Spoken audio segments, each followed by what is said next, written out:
Olá a todos, sou Marcela Rocha, economista-chefe da Principal Claritas, e hoje nós falaremos a respeito do cenário macroeconômico do mês de setembro. Como sempre, falaremos a respeito do cenário global e depois passaremos pelo cenário de Brasil.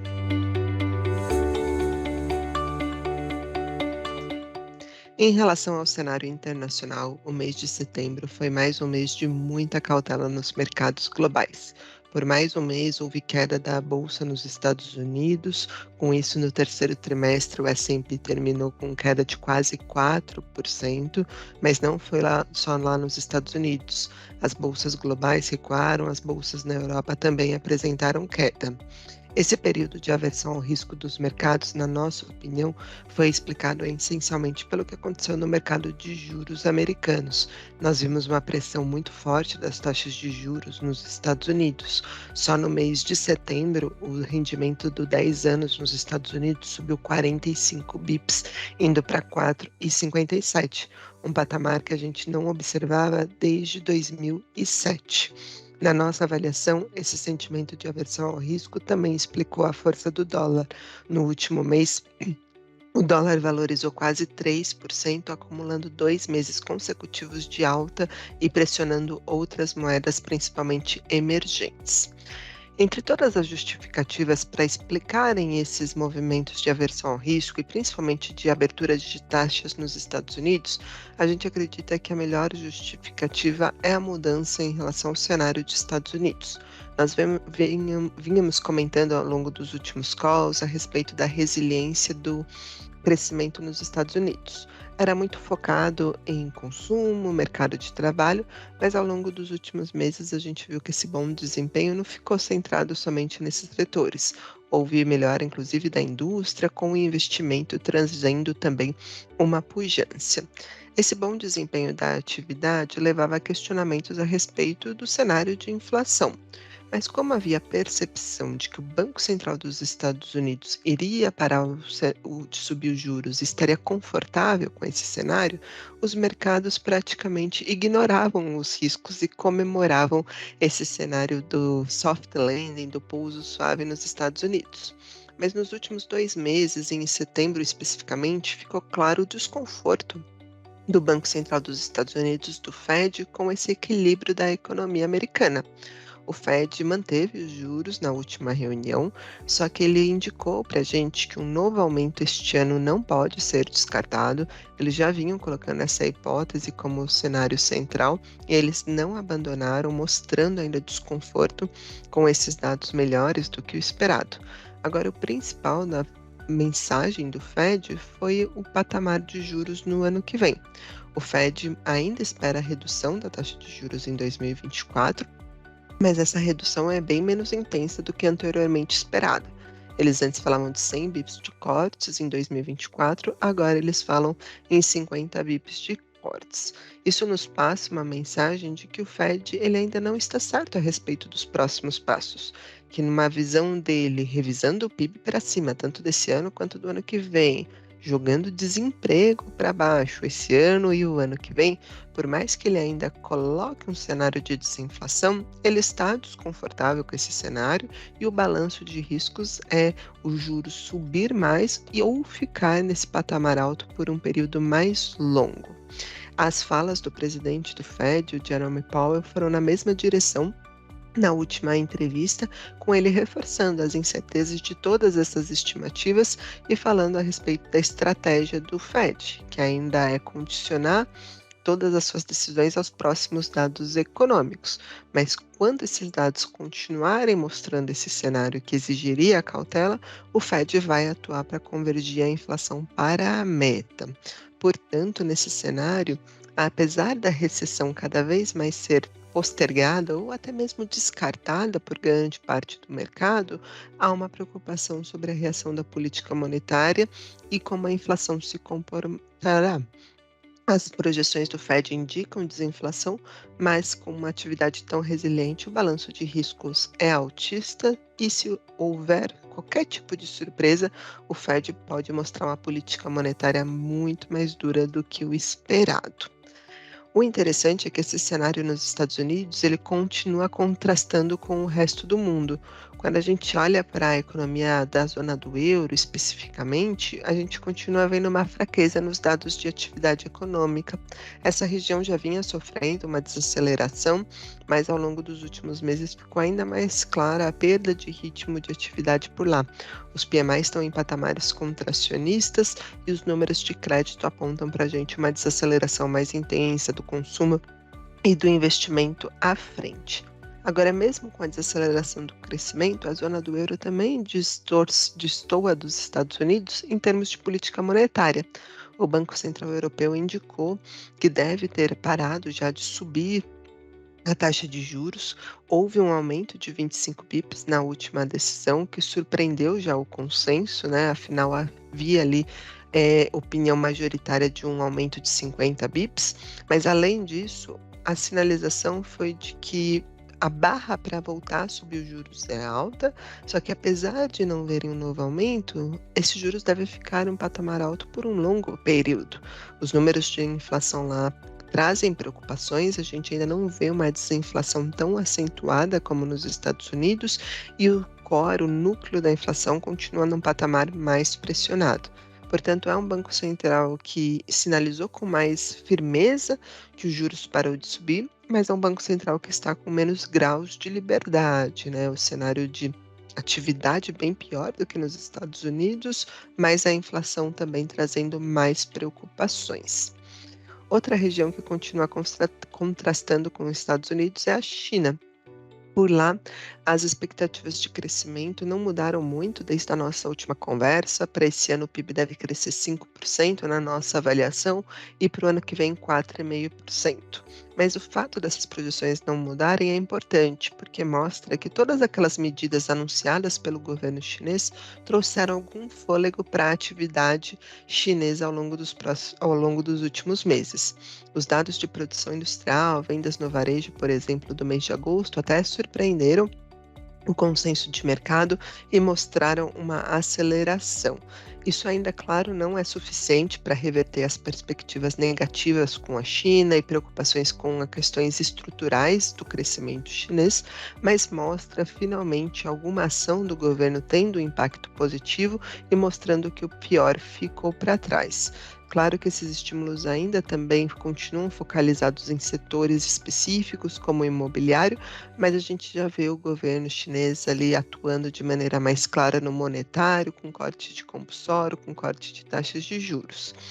Vão existir ainda dúvidas a respeito da intensidade dessa melhora da economia chinesa, mas a gente acredita que essas medidas já são suficientes para estabilizar esse PIB ao redor desses 5%. O ano que vem a desaceleração está contratada, na nossa opinião, por conta de todos os vetores estruturais, mas foi importante o governo mostrar preocupação com essa perda de dinamismo. Qualquer evento contrário, seja global ou algum novo choque doméstico que a gente não esteja vendo, o governo chinês deve atuar.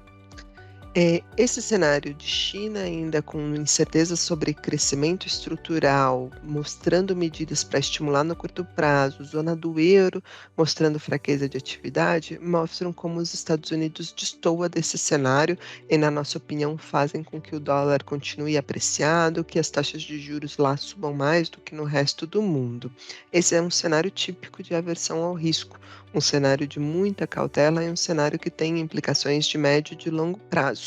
Claro que o sell-off de rates é o ponto que mais preocupa, mas a gente não pode esquecer que o cenário continuará conturbado também por conta de questões pontuais nos Estados Unidos. Um shutdown foi evitado agora no mês de outubro, no comecinho do mês, mas esse risco pode continuar a acontecer ao redor do mês de novembro, quando novas negociações ocorrem. A gente tem greves trabalhistas ocorrendo por lá, a gente tem preocupações com a capacidade fiscal dos Estados Unidos, tem incertezas em relação a preços de commodities, afinal, mesmo com todo esse cenário de aversão, a gente viu o petróleo no último mês subindo quase 10%, vindo para $95 o barril. Então, o mercado de juros, ele espelha para a gente o que acontece em outros ativos, mostrando cautela. É um mundo hoje que entende que a desinflação está em curso, mas tem dúvidas a respeito da velocidade dessa desinflação e os bancos centrais ainda não declarando batalha ganha, principalmente nos Estados Unidos, façam que o cenário de juros alto por mais tempo ganhe força. Só que esse cenário tem consequências, levando à aversão ao risco e levando à realização de ativos que vinham performando bem ao longo dos últimos meses. Na nossa avaliação, esse cenário só irá acomodar ou parar de piorar quando a economia americana mostrar sinais mais claros de desaceleração. A gente ainda aposta que esses sinais devem ficar evidentes até o final do ano, quando haverá o esgotamento do uso da poupança do americano, quando o balanço da família americana fica pior por conta da inflação mais alta, por conta do preço do petróleo subindo, por conta de pagamento de dívidas estudantis e há uma desaceleração, mesmo que modesta, do mercado de trabalho. Mas se esses sinais da economia americana não forem tão evidentes, esse estresse pode continuar. E a conclusão é que é um cenário ainda de muita cautela e de muita dificuldade pelo lado global.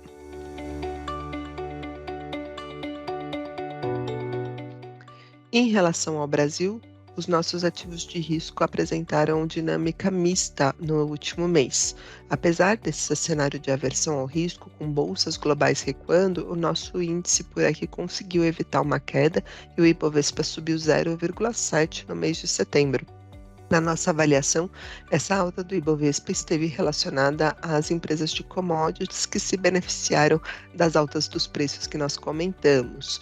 Mas apesar do Ibovespa conseguir evitar uma queda, nós vimos uma desvalorização do real, o real voltando ali para o patamar de 5 em relação ao dólar, e vimos altas fortes das taxas de juros no mercado futuro, indicando inclusive uma taxa de juros terminal aqui da Selic acima de 10%. Claro que, na nossa opinião, o cenário global continua explicando grande parte dessa deterioração de preços aqui no Brasil, mas a gente não pode esquecer que o ruído político continua. Ao longo do último mês, as negociações a respeito do pacote de medidas do governo para aumentar a arrecadação continuaram, mas não tivemos avanços.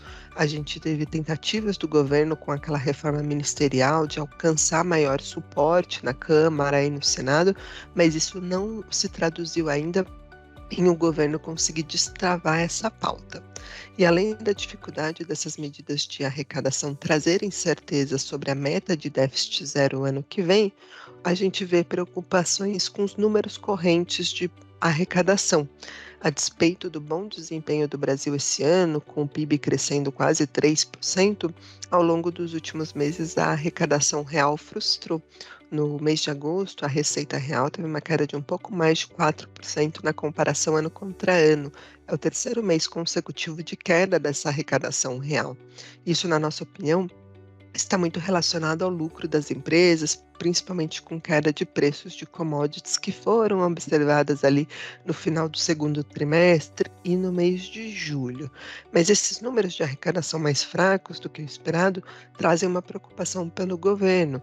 Afinal, o déficit esse ano pode ficar acima do 1%, que era uma meta do governo, e indicam ali os desafios de metas tão ambiciosas num ambiente de tanta incerteza.